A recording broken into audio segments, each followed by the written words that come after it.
Welcome back, everyone. We are First Seed Sports. It is week 9. We are getting ready for, actually, as of today, when we are recording this, we're getting ready for tomorrow's big matchup. And I'm not just talking about Biden and Trump. I'm talking about the Packers and the 49ers. So we are looking forward to football real soon. But looking ahead to the weekend, we are selecting some of our starts and sits of the week. And as always, we're hoping to give you some of the best information we can. We hit on a couple last week big time, and we hopefully avoided some people in your lineup. So fingers crossed we can do the same thing again this week for you guys. So let's get into this. Kyle, go ahead, take it away. Who is your start of the week? My start of the week is Justin Jackson, the running back for the LA Chargers. They face the Las Vegas Raiders, who is currently the sixth worst rush defense. And Jackson has been commanding all backfield touches in LA. And he's been very successful with them. The past 3 weeks, 8, 7, and 5, they had a bye week, week 6. He's had at least 10 points in PPR, and they faced Denver and New Orleans, who are in the top tier of rush defenses. And this week they get the Raiders, who are not great.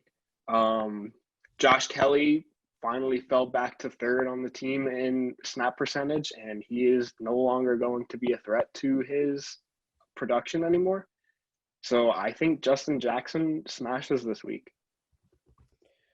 Yeah, one thing I forgot to mention, we're going to try a little bit of a different format this week, condense the video down a little bit. We're each only going to take one additional comment per player that we have here. So I'm going to comment on Kyle's pick for the start of the week. As he said, Justin Jackson is a great start this week. I think we've seen a slow transition of Josh Kelly. It looked like he was going to be the guy this season, but he's starting to fade into the sunlight a little bit, and Justin Jackson is really demanding all the touches. I like him catching the ball out of the backfield again this week, and even if he can put up somewhere in the range of that, he put up 90 or 89 rush yards last week, so he comes in anywhere between 60, 70, 80 rush yards and has a couple catches on top of that. You're going to have a really nice week, especially if he manages to find the end zone, which is something he hasn't been able to do yet this year. So, okay. So that's Justin Jackson. Moving ahead, we have Mike. Who is your start of the week? Hey guys, so I'm going with Noah Fant as my start of the week. So he is playing the Atlanta Falcons this week, and they are one of the worst defenses to tight ends in the league for fantasy purposes. So I was kind of like putting all of the tight ends in a category. Obviously, it's without a doubt that Travis Kelce is going to be the front runner for the tight end position again. And then you look at that tight end too this year, and you got guys like Kittle that are hurt, and some bigger names like even Mark Andrews not getting the production that he usually does. Like we've always known, he's been a little bit touchdown dependent, but hasn't gotten those touchdowns recently. So I'm looking at all these tight ends, and my prediction for the rest of the season is that Noah Fant will finish somewhere in the top 3 tight ends for the rest of the season. I just think that the connection he has with Locke now is solidified, and as long as he could stay healthy with all these injuries and all this stuff going on, I think that Noah Fant is going to emerge and kind of be the guy that in the beginning of the season, if you've been watching, I thought Jonnu Smith would be. And obviously he's been struggling lately. So Noah Fant against the worst team to tight ends, Atlanta, my lock of the week. Yeah, I think you hit it right there. Atlanta has the worst defense for tight ends this season, and I don't see how you can go wrong with Noah Fant, especially with the tight end landscape these days. It's a wasteland, but Fant is primed to have a great rest of the season, especially a great game this week against Atlanta. He's got the targets to go around. He had 9 last week for 7 receptions, and I think if that production is there, that volume for Fant, he's gonna be great all season. Okay, so let's hop ahead. We are going to look at Donte's start of the week. Donte, who do you have? So I'm going to go with James Robinson, running back for the Jaguars. He's had, I would say, probably he's been the biggest surprise in terms of waiver pickups this season so far. Right before his bye, he went against the Chargers. He had 22 carries for 119 yards. It's the first time this season they gave him the ball over 20 times. And, he had his best game in terms of yards as well. He gets a lot of passing. He gets a lot of touches in the passing game as well. 4 catches, 18 yards, and he scored a touchdown previous 2 weeks before his bye against Detroit and the Chargers. And just honestly, just watching him play, just the eye test, he's a bulldog, man. He always gets fights yards. It's something that I think the Jaguars respect a lot, especially since they don't really have a lot of weapons on that offensive side. And going against the Texans, they're the third worst defense in giving up points for running backs. So far, they've allowed 217 points through the first 7 games, and that's the most in franchise history. So, yeah, I think all signs are pointing towards Robinson having a monster game this week. Mike, I think you have the breakdown on James Robinson, rather. Yeah, my bad. That's okay. So James Robinson, man, I mean, so far this season, he's been he's just been a huge surprise. We were talking before this about some of the best pickups of all time, and I think James Robinson is up there with 2018 James Conner when nobody knew about him coming into the league. So, I mean, what he's been doing this year is phenomenal. Like Donte said, I mean, the eye test, he's definitely an X factor on the field, and the Jaguars know it. They got the rookie QB coming in this week with no Minshew. Rookie QBs love to dump the ball down. So Robinson, I believe, had 6 receptions last time against Houston. So I'm expecting the pass game numbers to be there. The rushing game should be there. So it's definitely a start of the week. I would never even second guess sitting Robinson in my lineup. Okay, so I'm actually going to hop on board here with the Robinson train, and I'm going to take Allen Robinson as my start of the week. The Bears wide receiver has just been an absolute animal as of late. He hasn't posted he's posted 1 game this season of under 10 points. And that game looks like a little bit of an anomaly. He had 9 targets and only caught 3 of them, which is kind of unusual for him. But now that he has Foles, he's seen basically a snap count over 80% of the time that he's on the field. And he's just seeing an incredible target share. He's seeing 10 targets, he's seeing 13 targets, 10 targets, 16 targets, 9 targets, 7 targets. So he's getting that volume that he needs to thrive as a receiver. And I don't think anyone's ever doubted him as a wide receiver. It's just a matter of whether his quarterback play is going to be functional enough, I guess, even is the word, to support him as a receiver. So on top of him not only, seeing a higher snap percentage of 80%, he's also been performing against really strong pass defenses. The last 3 weeks, he's gone for 19 points. The last 4 weeks, we'll even take a look at. He's gone for a 23, 19, 10, and 11. Basically anytime you're in that double-digit range, you're pretty happy with their outcome, with a receiver's outcome, and that's been against a tough Indianapolis defense, Tampa Bay defense, Carolina, and the Rams. So this week against the 28th ranked Tennessee pass defense, I really like Robinson to be a big cog in their offensive system and put up some nice points. Yeah, you really touched on all the statistical points. 9th wide receiver in PPR, 10 in standard leagues, 631 yards and 50 catches so far this season. He's someone that I wasn't really, too big on in the beginning of the season just because of that offense and who was behind center. But it looks like regardless of Trubisky or Foles, they know that Robinson is the usual go-to when you need to get that first down. The Titans have just been honestly breaking down in terms of in their defense the past couple of weeks. They have no one there. It looks like they can even guard Robinson. So for those reasons alone, I think Robinson is going to is poised for a great game. Yeah, he definitely feels like a great pick this week. Okay, so let's flip the script. We are going to look at our sits of the week. Kyle, you have the floor. So initially, I had my sits as CeeDee Lamb and Michael Gallup, but as I'm looking into this more, I'm going to add Amari Cooper to this list too.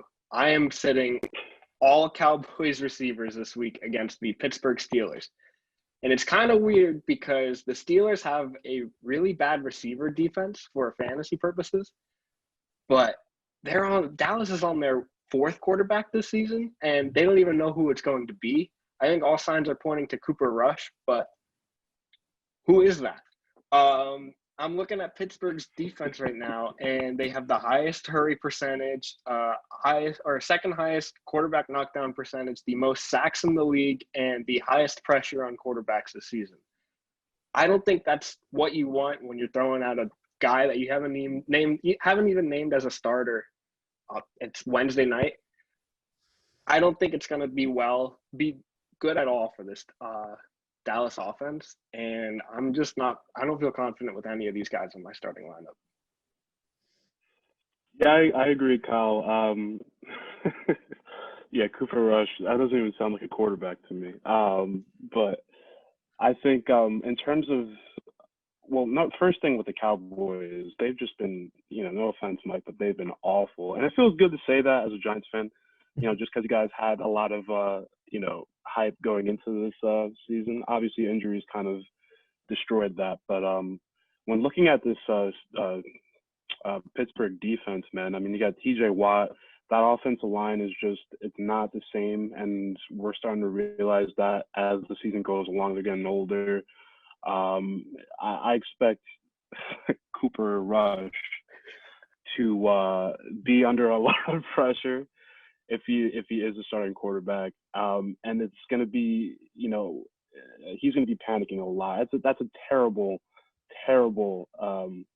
first team to go against if you're starting. So, yeah, for those reasons alone, I think the Steelers are just going to manhandle that offense. Yeah, for those reasons alone, I got to go with that, Kyle.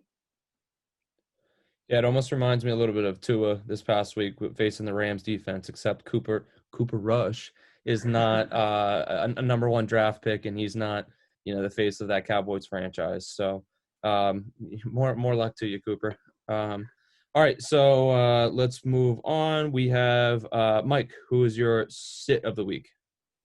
All right, so before I get into the sit of the week, quick comment. Donte, I'm living in agony over here. I'm used to that this year. It's been disgusting. Yeah, but, I don't blame you, man. From what I've been seeing, I follow a lot of Cowboys sideline reporters. I think Gilbert might get the start over Cooper Rush. And if he does, his favorite receiver so far in practice and stuff has been Gallup. But would I start any of them? No way. So I just wanted to add that. But, yeah, so my sit of the week is going to be Ronald Jones this week.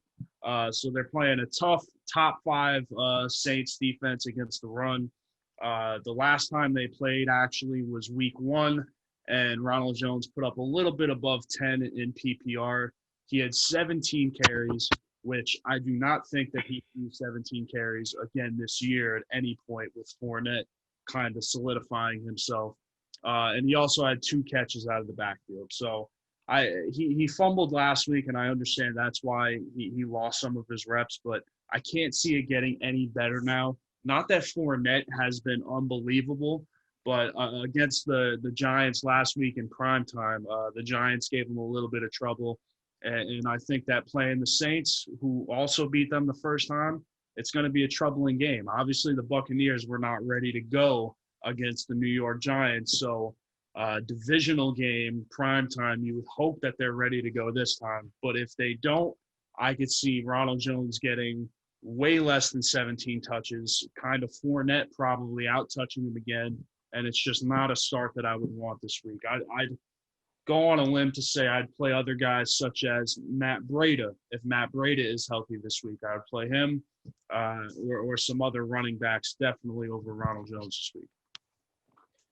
Yeah, I think your point that you left off on in terms of Leonard Fournette and Ronald Jones is right exactly where I want to pick up, because last week the snap counts were absolutely unreal. I believe Ronald Jones, I'm going to fact check my numbers here. Ronald Jones saw a 24% snap count, meaning he was only on the field for 24% of the time. And his counterpart, Leonard Fournette, saw a 73% snap count. So that shows you that there's a shift going on. But I think that any little opportunity that Arians saw to get Fournette in there and get that that workhorse back that he's always wanted, get him the ball, I think he's gonna snap at that opportunity. And I think last week Jones unfortunately gave it to him with that fumble in a game where they really couldn't afford to lose the ball or put the ball on the ground. I think Ronald Jones is a great pick for the sit of the week. All right, let's keep going. I actually have my sit of the week, so I'm going to pick up right where I left off. And my sit is Ezekiel Elliott for many reasons that we've already listed. In Kyle's smear piece on the on the Dallas quarterback situation, Zeke just hasn't been the same since Dak Prescott went down. He needs that. Well, two things. One, he either needs a competent line that he can run behind, which we've seen before. He's dominant when he has his line at full strength, or he needs a quarterback who can equal him out in the passing game, so that the defense has to respect the pass. But he just hasn't had that, and I don't really see any way that Garrett Gilbert or Cooper Rush gives him that opportunity this week to see some passing firepower, I guess, and give him opportunities in the rush game.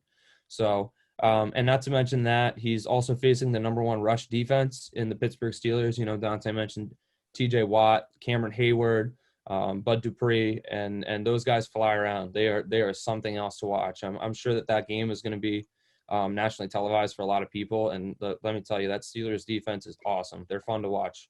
So, and not to mention, I don't think I touched on this. Zeke's also a little bit banged up. I think he's questionable going into this week, and he's kind of been one of those guys who's been a workhorse or an Iron Man, and he's always in there whenever they need him. But I think the injury could hold him back a little bit this week. So. Yeah, I think I was looking at my lineups this week, and I have one team where I have Zeke, and I was like, I do not want to start this man this week. You touched on it. I mean, I touched on it. We all touched on it. Dallas is not great, and they're facing a very good Pittsburgh defense.